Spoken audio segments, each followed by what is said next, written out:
À tous les détenteurs du Shiba Inu et même ceux qui n'en possèdent pas, il est temps vraiment de faire des recherches approfondies et de prendre position par rapport à ce projet parce que ce qui s'est passé tout récemment va mener à un tournant majeur de cette crypto-monnaie. Suis-moi jusqu'à la fin de cette vidéo pour que je puisse te montrer le potentiel de cette crypto-monnaie. Et si tu ne t'es pas encore positionné, peut-être qu'il serait temps de le faire. Et toi qui as déjà tes Shiba Inu dans le portefeuille, peut-être dans très bientôt, tu vas vraiment sourire par rapport à ce projet. Salut et bienvenue sur notre chaîne, bienvenue dans cette vidéo. Je t'invite rapidement à nous rejoindre en t'abonnant et en activant la cloche de notification.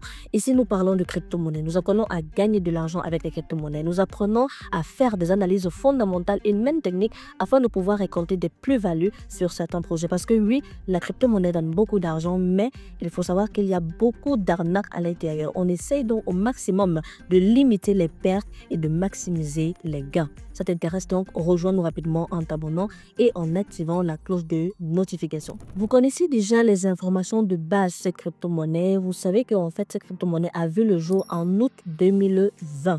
Ok, il a commencé comme la plupart des crypto-monnaies en étant un meme coin. Cette crypto-monnaie est actuellement à 4,0 après la virgule. Sa capitalisation boursière est actuellement de 7,8 milliards de dollars. Donc, c'est un projet qui a vraiment aguiché ou encore qui aguiche énormément d'Africains, énormément d'hondeurs, énormément d'investisseurs. Il est donc question en fait de connaître les nouvelles, où en est le projet. Est-ce que toujours nous attendons à ces fois 10, à ce fois 20 sur la crypto-monnaie Shiba Inu? Toi qui as par exemple Shiba Inu dans ton portefeuille, à quoi est-ce que tu dois t'attendre? Nous allons essayer de répondre à cette question tout au long de cette vidéo. Alors, il faut savoir que le Shiba Inu a récemment subi une attaque, c'est-à-dire des hackers ont essayé de voler 20 millions de dollars au Shiba Inu. La bonne nouvelle, c'est qu'ils ont très vite contre-attaqué. L'équipe du Shiba Inu, en fait, a montré qu'elle est prête à protéger l'écosystème. Un exploit a visé le pont Shiba Inu d'environ 2,4 milliards de dollars volés. Il y a eu une mise en place de 50 Ethereum pour récupérer les fonds volés. Ils ont renforcé des audits et fait appel à des experts pour pouvoir décanter la situation et ils ont bel et bien pu réussir à retrouver leurs fonds. C'est vraiment une histoire qui a fait le buzz tout récemment sur les réseaux sociaux et je tenais à vous partager cela. Il y a également une mise à jour sur le Shiba Inu. Vous savez déjà que le Shiba Inu, c'est tout l'écosystème en fait du Shiba Inu et cet écosystème a justement subi des mises à jour récentes. Le réseau devient beaucoup plus stable et les tokens disparaissent un peu plus vite. Nous avons une nouvelle mise à jour technique importante sur le Shiba Inu, une meilleure performance et compatibilité mobile. Le burn a explosé. On a eu pratiquement plus de 82% en 24 heures. L'objectif, c'est de quoi? Réduire l'offre et soutenir le prix à long terme. Vous savez que malheureusement, l'offre du Shiba Inu est tellement élevée. C'est pourquoi il est difficile de s'attendre par exemple au x10, x20, x30.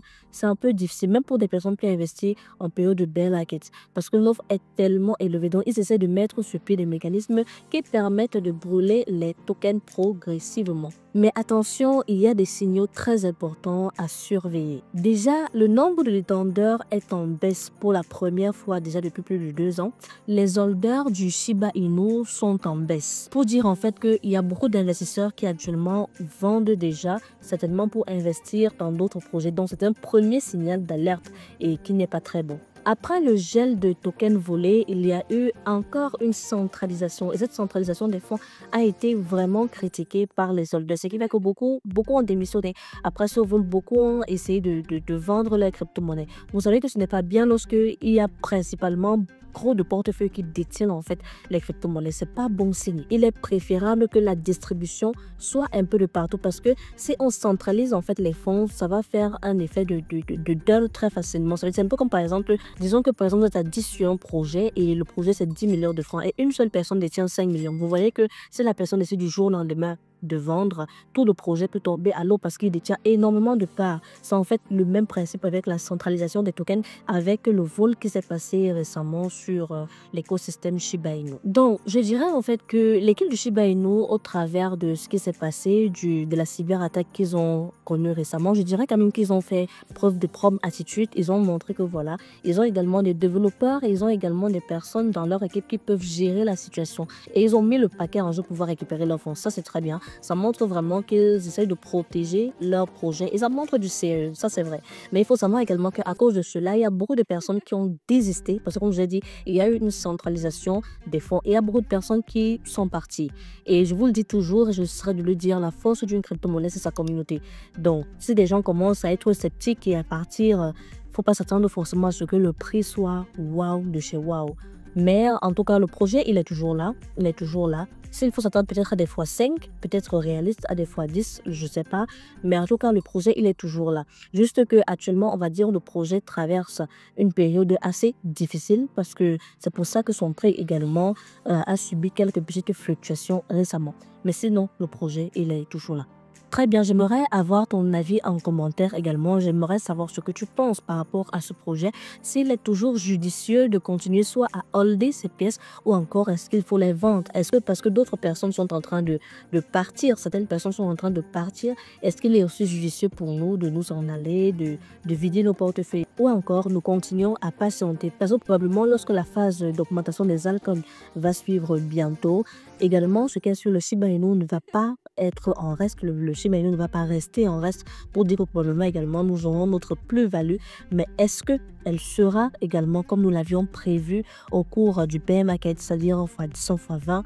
Bon, honnêtement, je ne pense plus trop, mais je pense quand même qu'elle peut toujours faire une certaine plus-value. Très bien, nous sommes arrivés au thème de cette vidéo. J'espère qu'elle t'a plu, j'espère que tu as aimé, j'espère que tu as appris.